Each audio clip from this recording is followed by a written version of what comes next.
Hey guys, Freddy here. Welcome back to another retro adventure. At the end of another week, and the end of another poll, we've got a very clear winner with slaughter margin for the Judge Dredd Roleplaying Game from Games Workshop. Now, as usual, I'll check that on that desktop in a wee second, and I'll be back at the end of the video with some other channel-related stuff and some poll-related stuff. But I'd like to take a moment to bring attention to my Patreons, who this week once again have maxed out their strength attribute, and a more muscular group of titans you have never seen. Especially when oiled, they look particularly sexy. But if you'd like to join them, or you'd like to help the channel out, or you'd like to become a real honest-to-goodness fake Laird of Scotland, or you'd like to join our librarian status, where you can see some of the stuff I've created for role-playing games and some of the stuff we talk about in these videos, then we've got a Patreon in the description down below. So if you check that out, it'd be very much appreciated. Anyway, let's have a look at Slaughter Margin. So, this is Slaughter Margin. It's for the Judge Dredd Role-Playing Game, which was from Games Workshop, and this came out in 1987. Now, the first thing I'd like to draw attention to is the cover, which is a piece of work by Brian Bolland. It's labelled his name down there. And Brian Bolland is one of my favourite comic artists of all time. If you remember some of my older videos when I used to record sitting against a wall, I used to have a massive picture of the Joker, which was a piece of Brian Bolland art from his graphic novel, The Killing Joke, that he did with Alan Moore. Now, that is a sublime piece of work, with the artwork absolutely brilliant. The emotion he gets across is fantastic. And one of my other favourite works of his is a piece called Camelot 3000, about King Arthur returning to save Britain in the year 3000. His artwork is just absolutely amazing, so lifelike, so detailed, fantastic. And this is a lovely piece, even though there's not a lot of detailed work here. There's a nice picture of Dredd, but I love the layout, the big American flag, the eagle. It's really getting across the super nationalistic version of America that Judge Dredd kind of plays to. It's absolutely brilliant. And there's a little Japanese shield there, which gives us a clue. But anyway, let's have a look at the back of the box. The Measure of Terror. The spectre of a long-forgotten foe has appeared to haunt the streets and blocks of Mega City 1, and only you can stop it. Slaughter Margin is the latest supplement for the enormously popular Judge Dredd role-playing game. It provides Judge Dredd GMs with a complete set of 8 A3 generic floor plans, which can be joined together to make all sorts of buildings, and 4 sheets of card counters and overlays, with enough judges, perps, and furnishings to bring all of your games to life. But more than this, it also contains a 48-page adventure, which makes full use of these amazing plans and pitches your judges into a baffling case of murder and a conspiracy to destroy the whole of Mega City 1. Future Judge Dredd releases will build on this unique and flexible system to provide Judge Dredd players with all the plans they'll ever need in the fight to keep the streets of the city safe for citizens everywhere. What you'll get: 8 A3 plans of generic floor plans, a sheet of over 100 counters featuring all of the characters involved in the adventure, 3 sheets of overlays which provide the generic plans with the signs, logos, furnishings that are featured in the adventure, 48-page adventure book, 8 sheets of player handouts.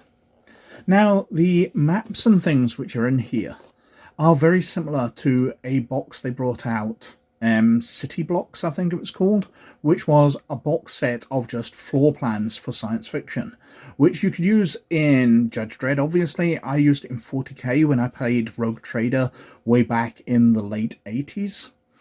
And they were very, very useful stuff.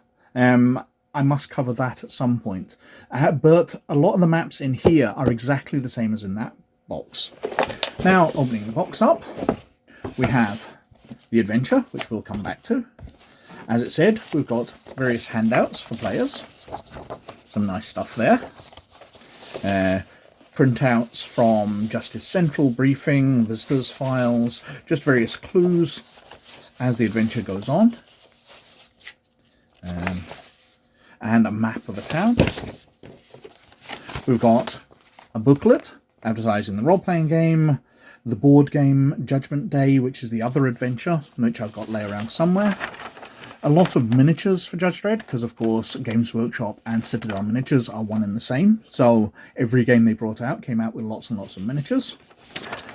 And the Slaughter Margin miniatures. The Slaughter Margin deal. All the models you need to play a Slaughter Margin scenario. We've got some floor plans, as I said. These are very similar to the ones in the City Blocks box. Nice generic buildings. They slot together in a grid format, so you can connect them up to create different layouts. And that's the same as the first one again. There's various tokens you can cut out. This sheet hasn't been cut out, but the signs to label things with, different machinery, vehicles on display in a museum. Some of the cut out ones. So we've got a Huey Cobra helicopter, we've got pool tables, or in Judge Dredd they're called Shuggy, aren't they? Sherman tank. Lots of counters of robots, nicely kept in this Ziploc bag. Display of some citizens, circular staircases, goods elevators, more signs, walls to block things over, various windows you can add, beds, etc. Very nice stuff. Now, if I put all of those to the side and concentrate on the adventure. Now, it's not kind of laid out too brilliantly. The cover's not too many colours. We've gone to 4-colour here, and inside it's all black and white. So not the best displayed book we've seen, but it's lovely stuff in here. Now, the adventure itself, to go on to that, it's by Richard Halliwell, who did a lot of work for Games Workshop around about that time. I remember a lot of stuff he did for 40k, fleshing out the universe. Now, the story so far. Now, the Japanese flag I said on the cover was a clue to this, because on the back of the box it mentions about an old enemy coming forward. And when I picked it up originally, I thought it would be the Russians, because Sovcit 1 is the Russian countersit to Megacity 1. Because the United States and Soviet Union have both collapsed, but the high-tech cities they built up have survived them, and have continued the disagreement of the countries over. Now, this is nothing to do with Sovcit. This is about a group from Japan, Sinosit or Nipsit. Nothing like being a bit racist in Judge Dredd in the 80s. These are some citizens who hook back to a writer who committed ritual suicide in 1970. And basically, he was offended at the United States for ending World War II in a cowardly fashion, in his eyes, by dropping nuclear bombs on Hiroshima and Nagasaki. And he wanted revenge, and that has carried over to the megacities. So these group of cultists who want revenge on Megacity 1 for the end of World War II have come over and are planning things. Now, part of their plan is they're building high-tech robots and they're setting them on citizens, but the other part is they've found an abandoned nuclear silo left over from the United States in a place, Kirksville Missile Silo. And they have renovated the nuclear missiles that were still in it, and they're going to launch them at Megacity 1. An operation they call Nagasaki. So the plot brings people in normally. So they're investigating a crime. There's been a murder involved in this, and the judges will be brought in that way. Now, as usual, the maps they did for Megacity 1 in the Judge Dredd Roleplaying Game are absolutely brilliant. The fact that blocks are named after famous people and famous characters. So it mentions Pat Phoenix. Well, Pat Phoenix was a soap actress in the UK in Coronation Street. But we've got John Steinbeck Group, Oppie Oppenheimer Connacht, Teddy Roosevelt, Ernie Hemingway, Christopher Robin Block, Tennessee Williams, Albie Einstein, the Enola Gay Block.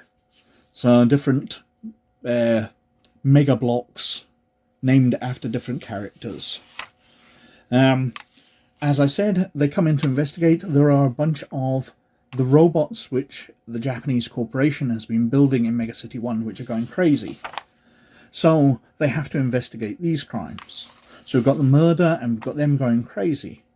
You continue to get involved in various elements around it.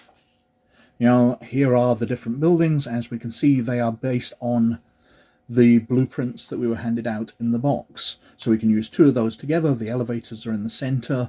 We can add doors and windows from the cutout pieces, and we've got drink machines, benches, a Talbot Simca car on display, and various stuff. 20th Century Vox. I'm sorry, I forgot to mention, in this section they're visiting a museum.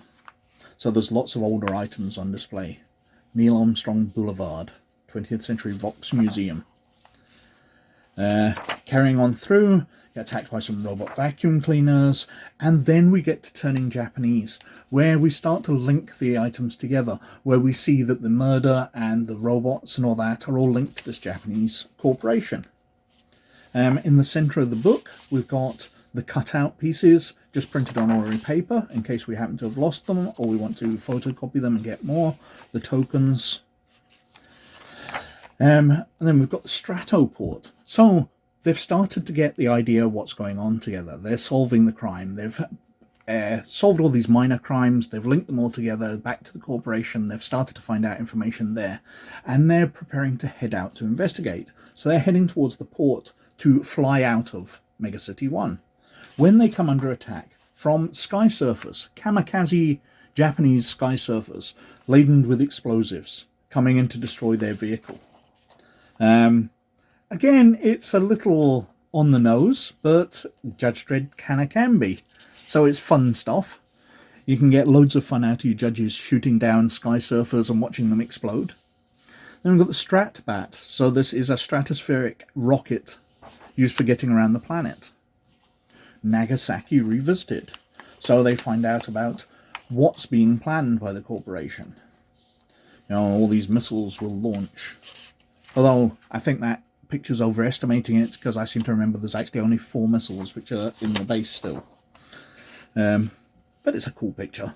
Probably lifted from the comics somewhere. And we're on to the Forever War.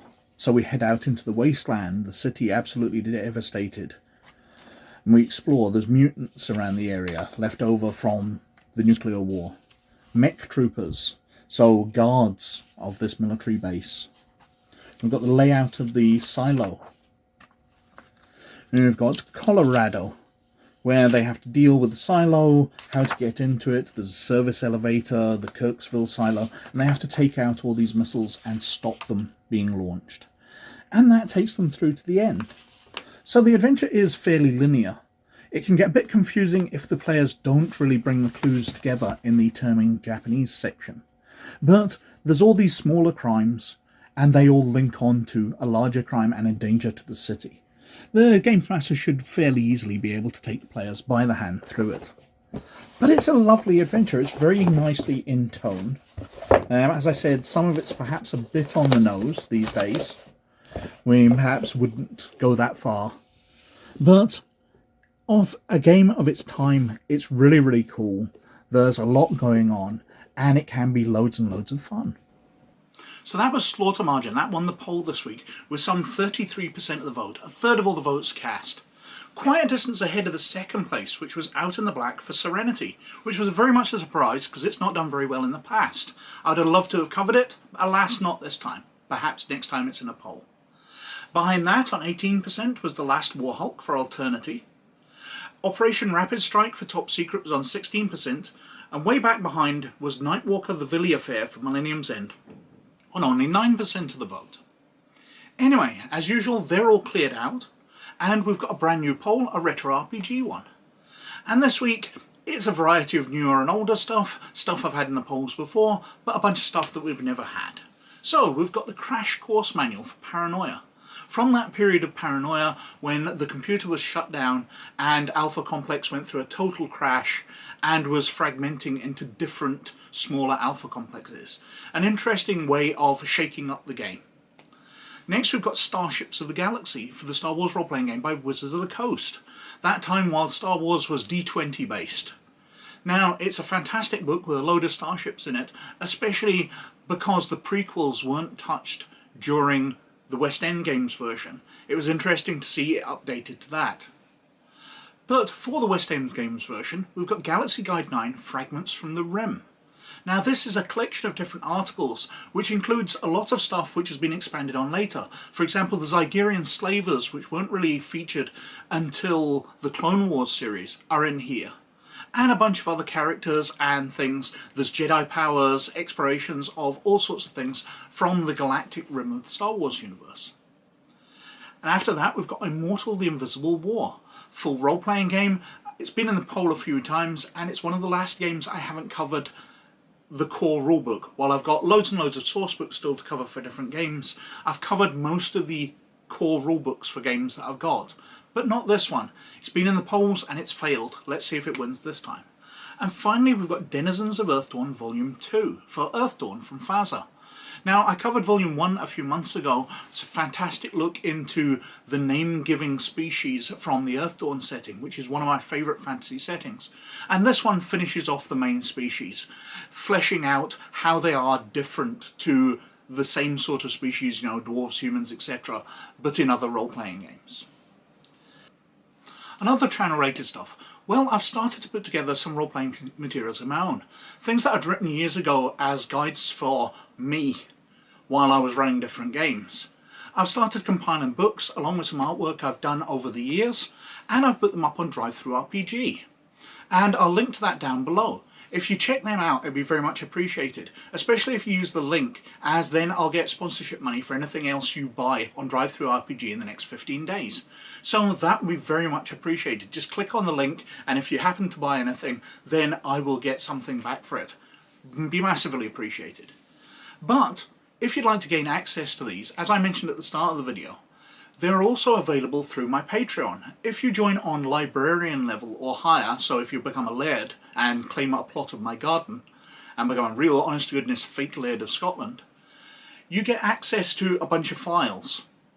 Now, all the articles I've written, all these books that I'm selling through DrivethruRPG, will be on there freely available for people of that status and higher.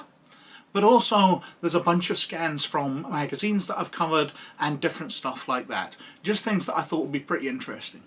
So if you check out the Patreon, that'd be very much interested. And if you check out DrivethruRPG, you'd be supporting the channel. It'd be massively appreciated.